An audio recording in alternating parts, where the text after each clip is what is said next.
കാസർഗോഡ് എണ്ണപ്പാറയിലെ 17-കാരിയായ ദളിത് പെൺകുട്ടിയുടെ കൊലപാതക കേസിൽ പ്രതിയുടെ അറസ്റ്റ് വൈകിയതിൽ ദുരൂഹതയെന്ന് KPJS.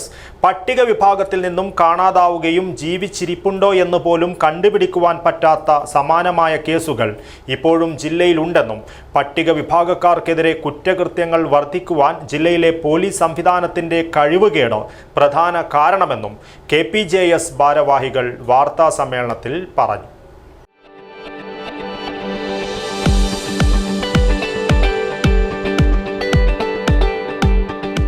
കരുതലിന്റെ കാവൽ ഇനി ഇവിടെ.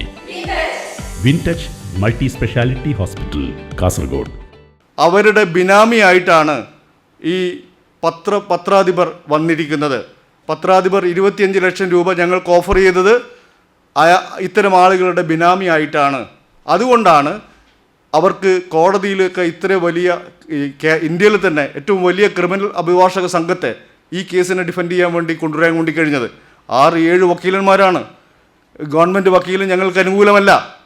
അങ്ങനെ ഗവൺമെൻറ്റിൻ്റെ എതിർപ്പും ഈ പ്രതികളെന്ന് പറയുന്നവരുടെ എതിർപ്പും എല്ലാം മറികടന്നുകൊണ്ടാണ് ഇപ്പോൾ ഞങ്ങൾ ഈ വിധി സമ്പാദിച്ച് മുന്നോട്ട് പോയിട്ടില്ല. അപ്പോൾ ഞാൻ പറഞ്ഞു വരുന്നത്, ഇന്നലത്തെ വിധിയിൽ വളരെ പ്രധാനമായ ഒരു കണ്ടന്റ് എന്ന് പറയുന്നത്, ഞങ്ങൾ ചൂണ്ടിക്കാട്ടിയ പ്രതികളിലേക്ക് അന്വേഷണം പോകണം.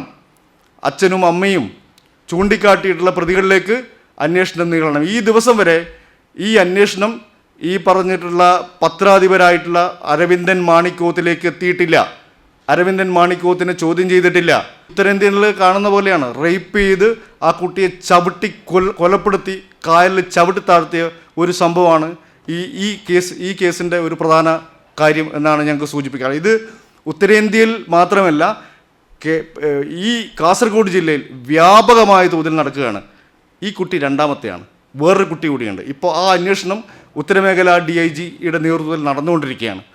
KPJS സംസ്ഥാന ജനറൽ സെക്രട്ടറി തെക്കൻ സുനിൽകുമാർ, യുവജന സമാജം ജില്ലാ സെക്രട്ടറി ഹരികൃഷ്ണൻ, മഹിളാ സമാജം സെക്രട്ടറി MR പുഷ്പ, അഭിലാഷ്, എണ്ണപ്പാറയിലെ പെൺകുട്ടിയുടെ പിതാവ് എന്നിവർ വാർത്താ സമ്മേളനത്തിൽ പങ്കെടുത്തു.